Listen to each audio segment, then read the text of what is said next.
I checked my savings account last week. $8,200 sitting there, built up over 2 years. Every month, a little more moves in. Never touched it. Did everything right. Then I scrolled down to see the interest earned for the year. $31. $31 on $8,000, sitting in a bank that posted $14 billion in profit last quarter. I sat with that for a minute. $31. That is less than a tank of gas. That is what 2 years of discipline earned me from the place I trusted with my money. And then it hit me. The account was not protecting my money. It was just making it look safe while something quietly ate through it every single month. The average savings account in America pays 0.39% interest. Inflation is running at 2.9%.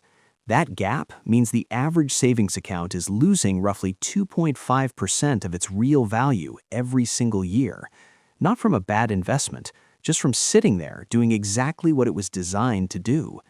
A high-yield savings account, same FDIC protection, same instant access, is paying up to 4.5% right now, more than 10 times the national average. The bank just never sent you the email. Quick pause. New here? Subscribe and share. We make finance actually make sense. Now back to it. I want you to think about a parking meter. You put your money in, the number on the account ticks up slightly every month. Looks fine, looks safe. But the meter is not running on time. It is running on purchasing power. Every month, the value of what that money can actually buy goes down. The number grows by cents. The real worth shrinks by dollars. You are not parked. You are draining, slowly, automatically. $10,000 in a standard savings account at 0.39% for 10 years earns $397. The same $10,000 in a high-yield account at 4.5%, same 10 years, same protection, $5,520. $5,123 difference. Same money, same time frame, just from where you put it. And inflation over those 10 years quietly reduced the purchasing power of your original $10,000 by roughly $2,500. So the standard account did not just earn less. In real terms, it lost, while the balance ticked upward and told you everything was fine. The meter was always running. You just couldn't see it. Banks make money by taking your deposits and lending them out at 7, 8, 9%. Mortgages, car loans, credit cards. They pay you 0.39% to hold the money they're lending out at 10 times that rate. That spread between what they pay you and what they charge everyone else is the profit. Billions of it, every quarter. Your $8,000 earns you $31 a year. The bank lends that same $8,000 at 8% and earns $640. You take the risk, they take the reward. And they designed it this way deliberately because inertia is their most profitable product. Most people open a savings account once and never look at the rate again. In 2015, $10,000 could buy a specific amount of goods and services. Today, it buys roughly 26% less. Your savings account during that same period, sitting at the national average, earned you about $400. You lost ground. The account grew. Both things are true at the same time. This is why the balance feels reassuring and the financial situation feels wrong simultaneously. The balance measures dollars. Your life is measured in what those dollars can actually buy. Here's what I keep coming back to.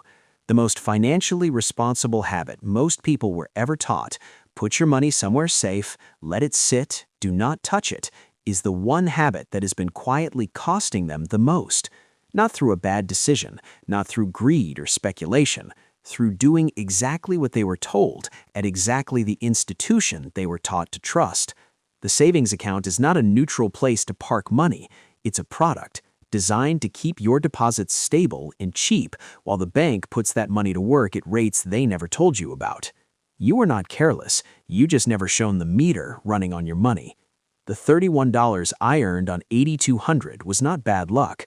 It was the system working exactly as designed, just not for me.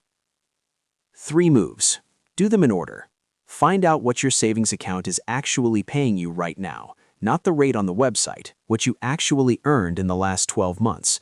Log in, find the interest paid figure, divided by your average balance. Most people have never done this. Most people are surprised when they do. Open a high-yield savings account this week. Ally, Marcus by Goldman Sachs, SoFi, American Express Savings, all FDIC insured, all paying between 4 and 5% right now, all free to open. The entire process takes 10 minutes. The money sits the same way, accessible, protected, insured, just earning 10 times more. Don't wait for the perfect moment. The meter runs every day you wait. Keep 1 month of expenses in your standard account and move the rest. You still need your regular bank for daily transactions. Keep enough to cover monthly bills without thinking about it. Everything else, your emergency fund, your savings goals, money you're not actively spending, moves to the high-yield account. Make your money work while it waits, not the other way around. $31 on $8,200 for an entire year. That was the moment I realized the account was not doing what I thought it was doing, not because anything went wrong, because everything went exactly as the bank planned. You now know what your savings account is actually earning, you know what it should be earning, and you know the 3 moves that take 10 minutes and cost nothing. The bank is not going to send you the email, but now you know what to look for.